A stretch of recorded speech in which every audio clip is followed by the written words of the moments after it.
Hello, Vince. High school's over.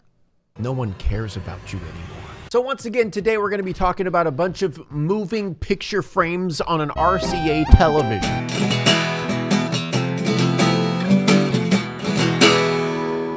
You know, sometimes you're watching a movie, but then the movie watches you.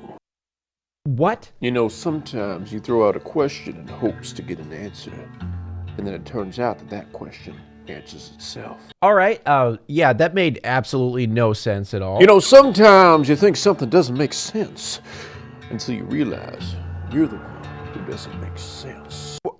What? You know, you remind me of someone. You're depressed, alone, and you're talking to inanimate objects in order to douse the immense pain of loneliness. Excuse me, I will have you know I am very happy where I am right now. Rango was his name. Hello? Are you even listening to me? Rango was a guy who had nothing or no one, but desired a journey. Some ironic twist that thrust him into a world that would help him find his true purpose and who he is.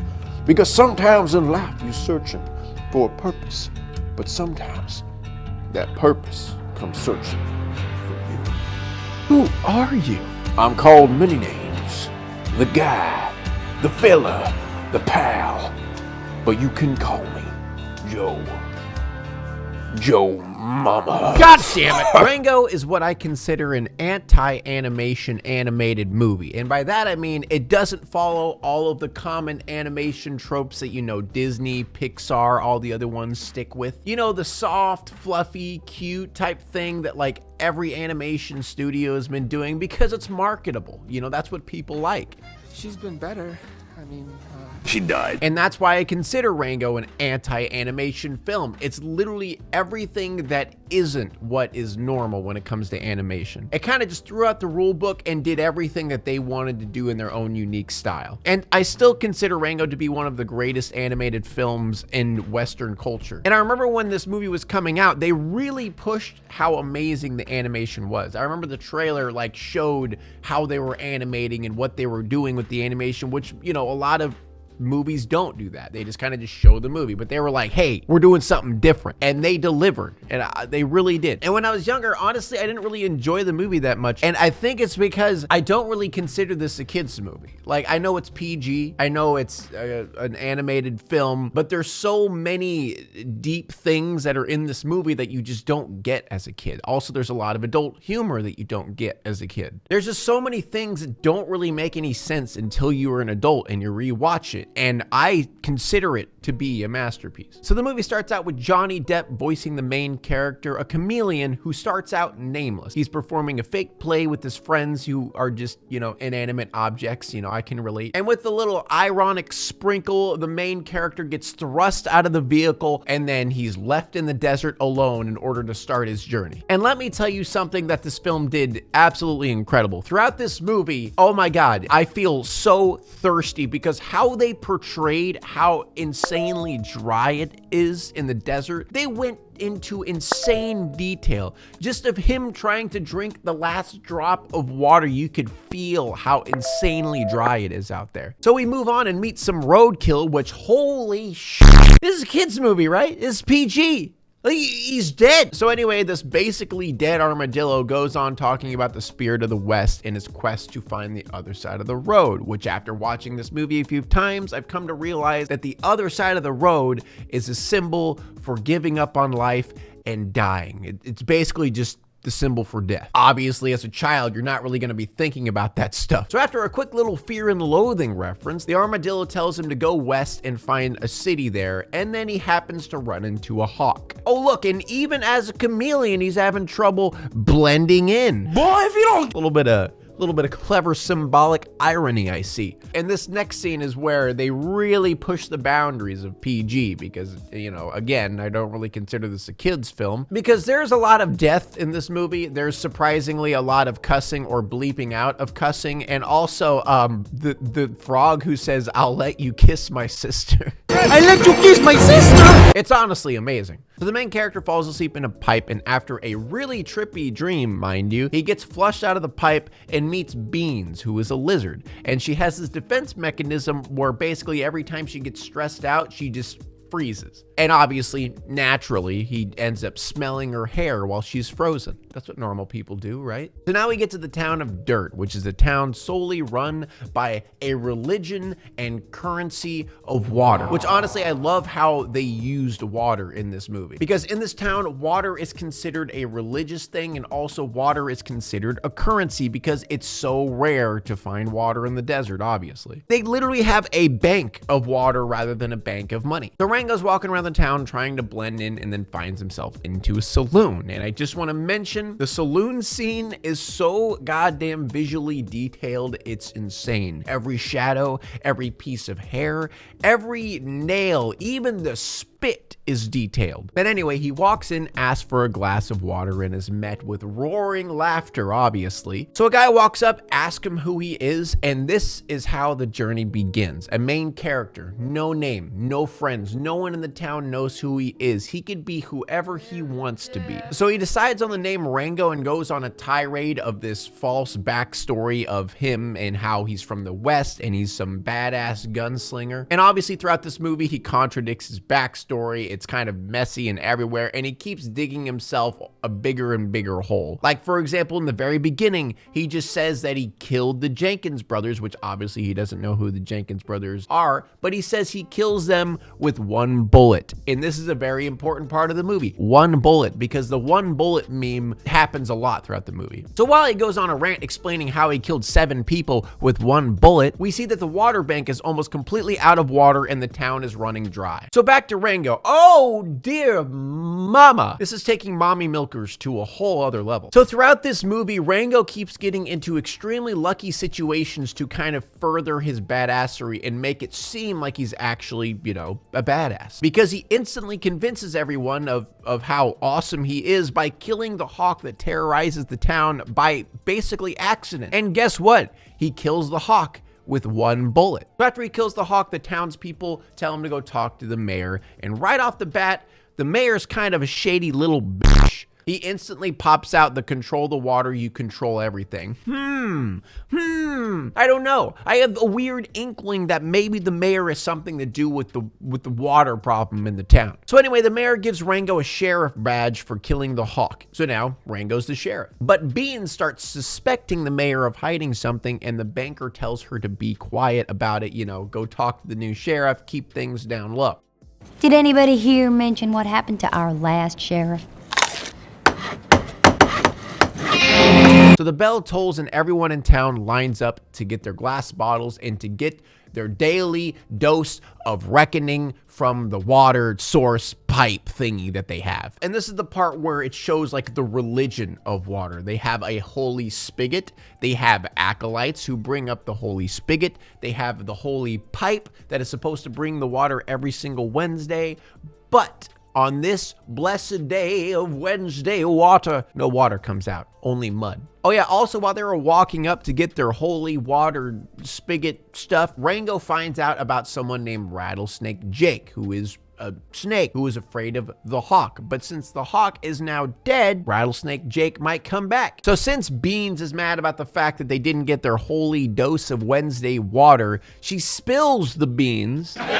But yeah, she spills the beans about how there's barely any water left in the bank because it was supposed to keep on the down low. But now everyone knows it's basically the Great Depression. They're breaking down the doors. They're trying to get their water. They're trying to withdraw all their water money. So Rango comes in since he's the sheriff and kind of just spouts the obvious because, you know, Rango's not actually that smart. He's just playing a smart character. So then Rango dedicates himself to protect what is left of the water supply. Then literally in the next scene, there are guys trying to break into the bank, and Rango, you know, being the idiot that he is, gives them a prospecting permit and gives them a bunch of tools in order to help them out because he's just, you know, not that bright. So obviously the next day the water has been stolen, so they form a posse to go find the guys who stole it. So they head into the caves where they were digging to go find the guys. They walk through the caverns and they just walk past a giant creature, which, I mean, like, they don't even acknowledge it, which I kind of find funny. I don't even know what it's supposed to be. You know, like, we never find out what that giant creature is. It was just kind of just there, and then we moved on. But anyway, they end up climbing up an exit to find Mr. Merrimack, the banker, dead on the ground. And the way he was killed, it wasn't a bullet, baby. He was drowned. I suppose we should bury him. I don't know. Birds gotta eat too. Circle of life. So they head off to find the people who took the water from the town, and then they set up camp for the night. I found a human spinal column in my fecal matter once. And while they're all around the fire, they all start asking Rango about the spirit of the West. And once again, he kind of just talks out of his ass and goes as far to say Rattlesnake Jake is his brother and he is immune to his venom. He used to take shots of his venom for the hell of it. As you can see, he's just digging the hole bigger and bigger, deeper and deeper every time he talks. You know, sometimes you start digging a hole for yourself and you start to realize that hole starts digging at you. Okay, you know what? I'm starting to think that the only thing you do is just say something and then reverse it. You know, sometimes you think you figure something out, then you go online and use code PIG for 30% off your G Fuel order. Act now, this deal's for a limited time. Did you just make an ad placement? You know, sometimes you think someone does an ad placement when in reality, the ad is the one that's placing you.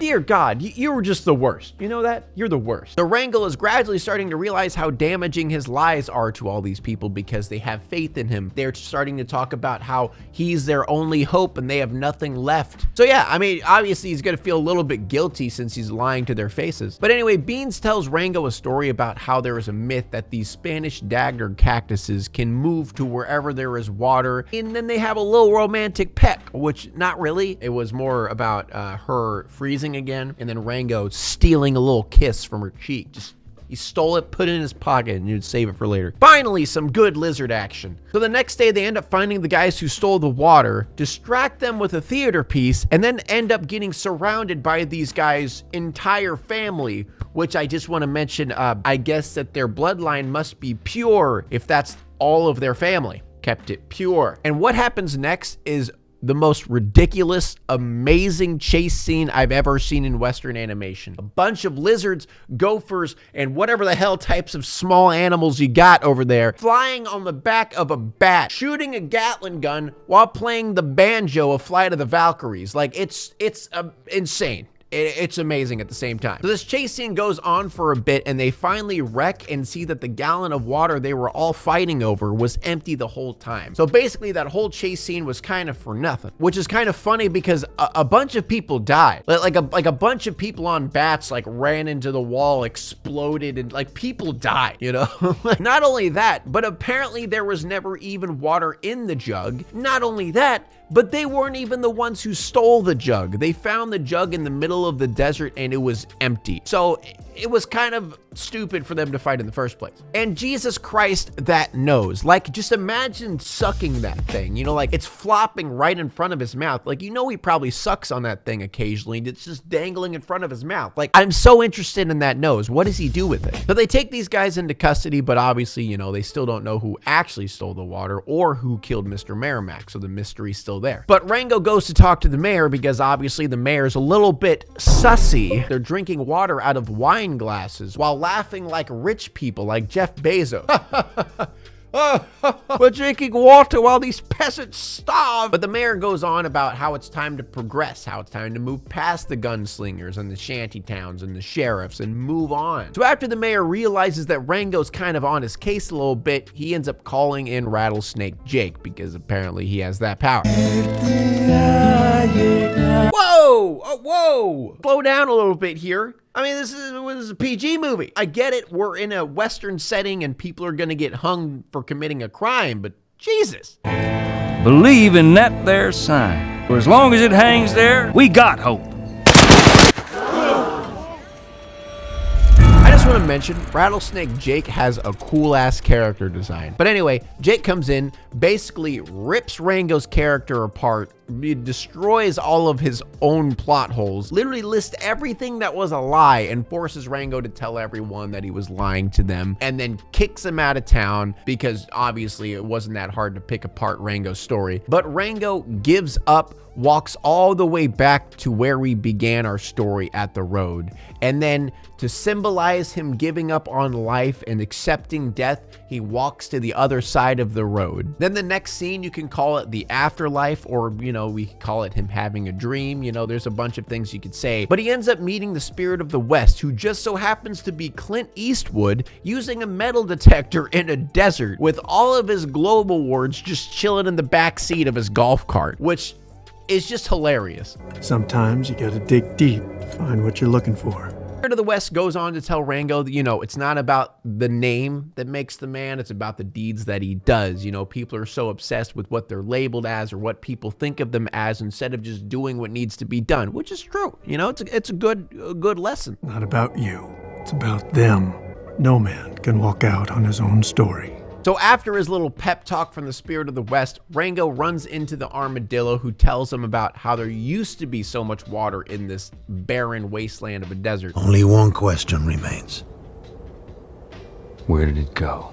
So those Spanish daggers from earlier, remember that myth that said that they walked to go find water? Well, it looks like they're walking to go find the water now. So Rango follows the cacti and ends up running into Las Vegas. So Rango starts piecing this shit together. You know, that the mayor is drying up the town so that he can buy everyone's land for super cheap, bring back the water when he wants in order to make a buttload of money, which, I mean, I guess the money currently is just water, but I don't really know. Anyway, and he even sees the footsteps of the same boots that were near where the banker died. So Rango decides that he's going to go back and help and try to save the town. So he goes back to the inbred family and asks for their help. So he heads back, completely prepared with a foolproof plan to save the town. And obviously, Jake is his main problem. And there's even a bigger catch. He's only got one bullet, baby. So how this whole thing starts out is he baits Jake to slither over the hole that was made from the guys who stole the water. And he opens that pipeline and sends the water through the hole and basically destroys the entire town with water in the process, which, I mean, I guess it was necessary. Then the inbreds use the bat to form a hawk shape to freak out Jake. Then, as Jake is wasting all of his bullets shooting at the bats in the sky, he runs out of bullets and then boom! Rango holds the gun to his head. It only takes one bullet. You ain't got the nerve. Try me. That's some badassery right there. So then the mayor, being the asshole that he is, throws him and Beans inside the bank vault and attempts to drown them. But again, mind you, with one bullet, Rango happens to break out of the bank, and then Jake tips his hat to Rango and then yoinks the mayor and basically just takes him to murder him. He's gonna kill him. But that's basically how the story ends. That's Rango. Honestly, one of the most interesting, cool-ass films I've seen in a long time. And a Western, mind you, which, you know, Western's kind of like a dead medium. So it coming out as a Western and still being a banger is pretty impressive. I do consider this movie to be pretty underrated, but I think the reason it's underrated and not really much talked about, it was, again, the rating and the marketing, because the marketing, it felt like it was made for kids, but then you watch it, and as a kid, you don't really understand a lot of what's going on. It's pretty confusing with the symbolism and also a lot of adult humor. There's a lot of things that you miss as a kid, but Rango is definitely a masterpiece in its own right, and it deserves all the praise that it gets. So if you've never seen Rango, give it a watch, or if you've seen Rango in the past, give it another watch. You'll be impressed with how different your perspective is on the movie. But thank you everyone for watching this video. If you liked it, please subscribe. If you liked it, please like. If you liked it, like.